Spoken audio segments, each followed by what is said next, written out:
Good evening and welcome to RFL. I'm Richard French and thank you for joining me this Thursday evening. We are now just 47 days away from this all-important election day. Our phone lines tonight are open. We give you the platform this evening.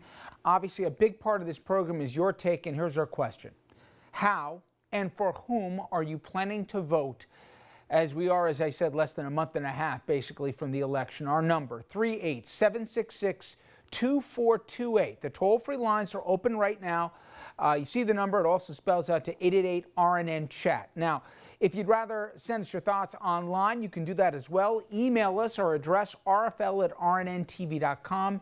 Our Twitter handle is, Twitter handle is LarryEP13. Again, we want to hear from you, and I specifically want to know, where are you right now? Have you made up your mind in this election? Who are you leaning towards? Have you already decided? What are the issues that put you over the top?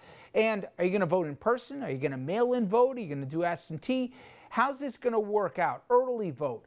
Either way, no matter for whom, I want your take. I really want to get a pulse for where you, the electorate, stands this close to what I would say is the most important election of our lifetime. But we begin tonight with comments from the top law enforcement officer of this country that are nothing short of alarming and, to put it politely, disturbing. Attorney General William Barr's speech last night, it caps off a 24-hour period that was incredibly chaotic, even by the standards of the Trump administration.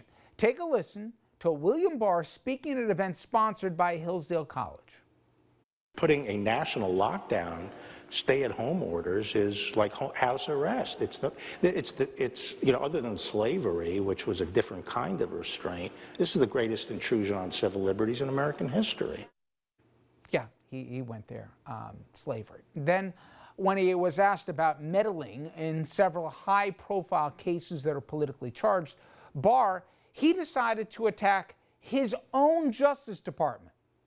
Name one successful organization or institution where the lowest level employees' decisions are deemed sacrosanct. They aren't. There aren't any. Letting the most junior members set the agenda might be a good philosophy for a Montessori preschool, but it is no way to run a federal agency. Montessori. The day before, Barr held a conference call with federal prosecutors. He reportedly told them to aggressively charge protesters he deems violent, including prosecuting them for sedition. Sedition, for those who don't know, means plotting to overthrow the government. And again, this is America when you can legally, albeit safely, protest. So consider that for a minute.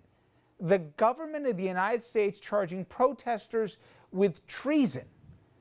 Barr is also in the middle of another controversy because, hey, if you have a couple, why not add another one? This one involves the clearing of Lafayette Park in June. You remember, protesters, they filled the park in the wake of George Floyd's death until police cleared them out by force. And by all accounts, it was a non-violent affair. Protesters were there where they were allowed to be, protesting safely and fairly. They were all pushed out here with the tear gas and rubber bullets to clear a path out for the president to go to a church for a photo op holding awkwardly a Bible. Take a listen to what the Attorney General had to say about what happened back then.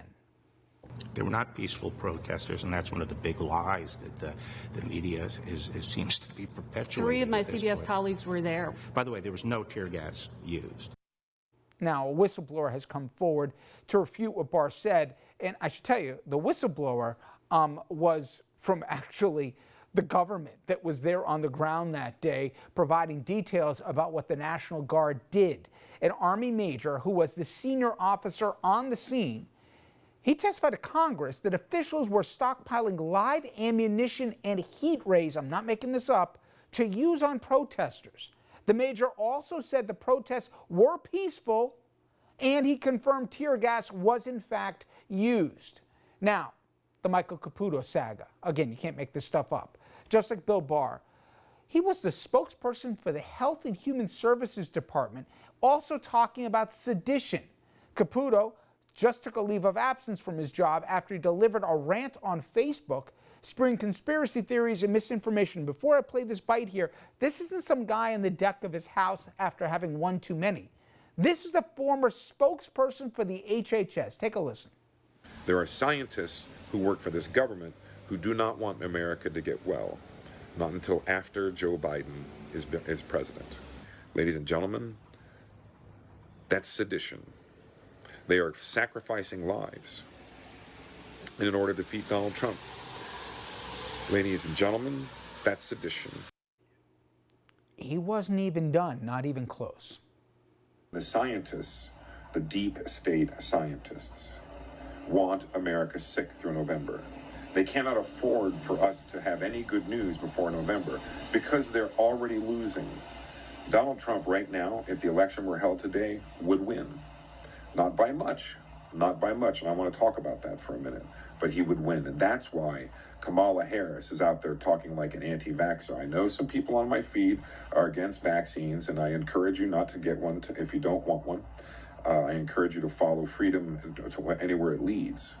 But I'm going to get a vaccine. In fact, as Assistant Secretary of Health, I'll be one of the first ones to get a vaccine. And I know it's safe because I'm involved in its development. Okay, a few things there. Michael Caputo, who has as much medical training as I do, which is zero, okay, is involved or was involved till he was removed or left of his own accord. He still was never fired from the administration, is involved with the vaccine, A.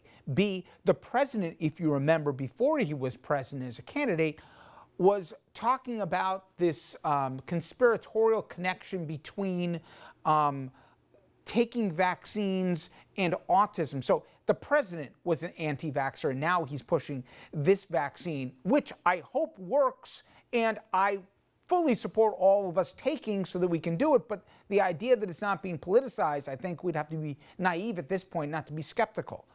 And then finally, Michael Caputo talking about the fact that the Dr. Fauci's or Redfield's lifelong people of science and medicine don't want Americans to get better?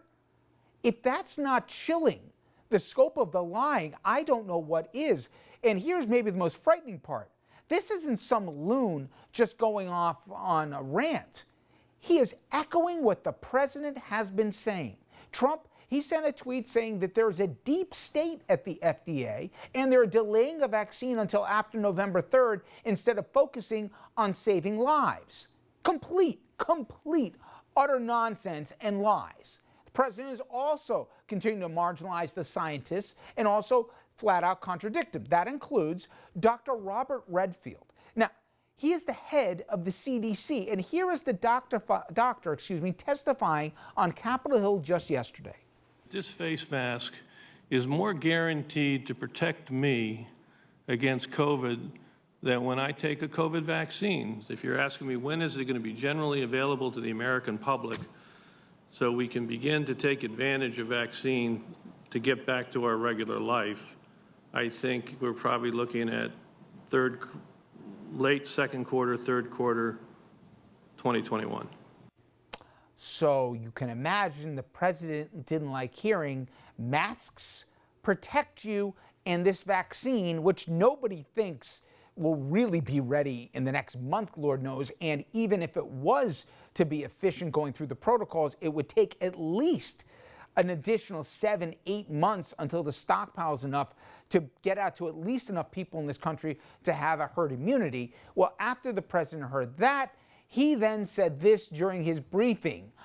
Take a listen. I think he made a mistake when he said that. It's just incorrect information. And I called him, and he didn't tell me that. And I think he got the message, maybe confused. Maybe it was stated incorrectly. And I think he just made a mistake. I think he misunderstood the question, probably.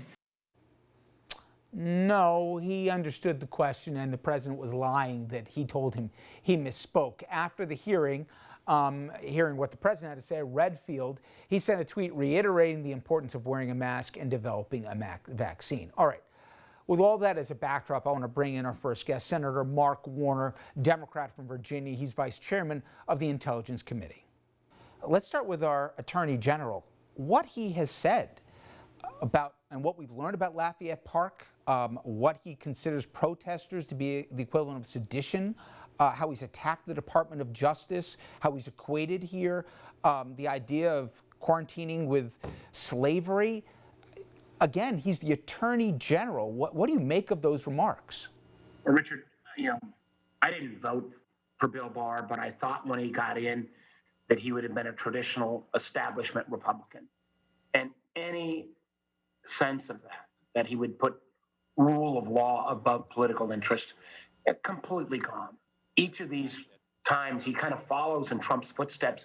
He tries to be more and more outrageous. And what particularly offended me, when he decided to take federal troops and he decided to potentially use, I understand, like some kind of ray gun or something to potentially clear the protesters out of Lafayette Park so Trump could go stand in front of the church that I got married at, St. John's Church, for a photo op.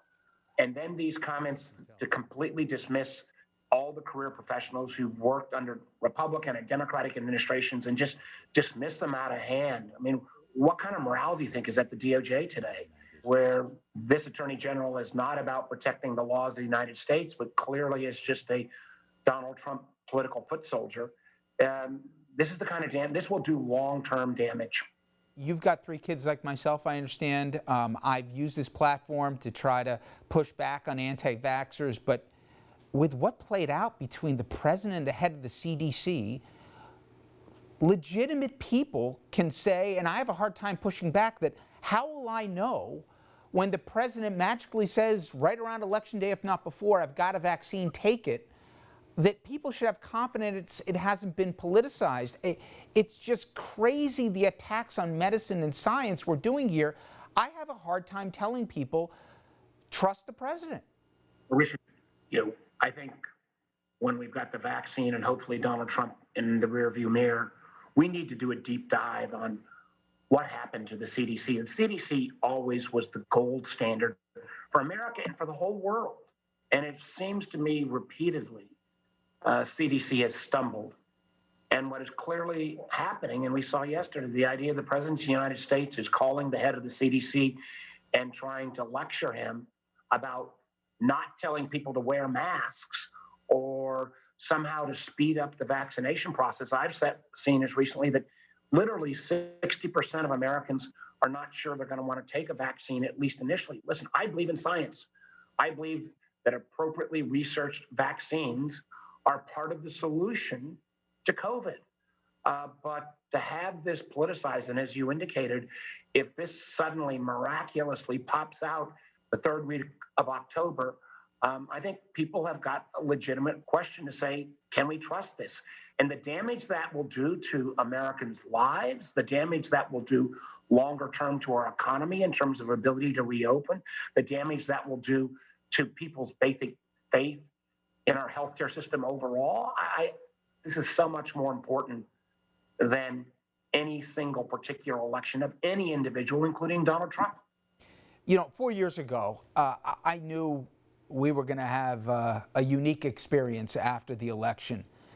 But I always believed that the girders of democracy and the institutions, the checks and balances, the brilliance of the Founding Fathers would be bigger than any one man.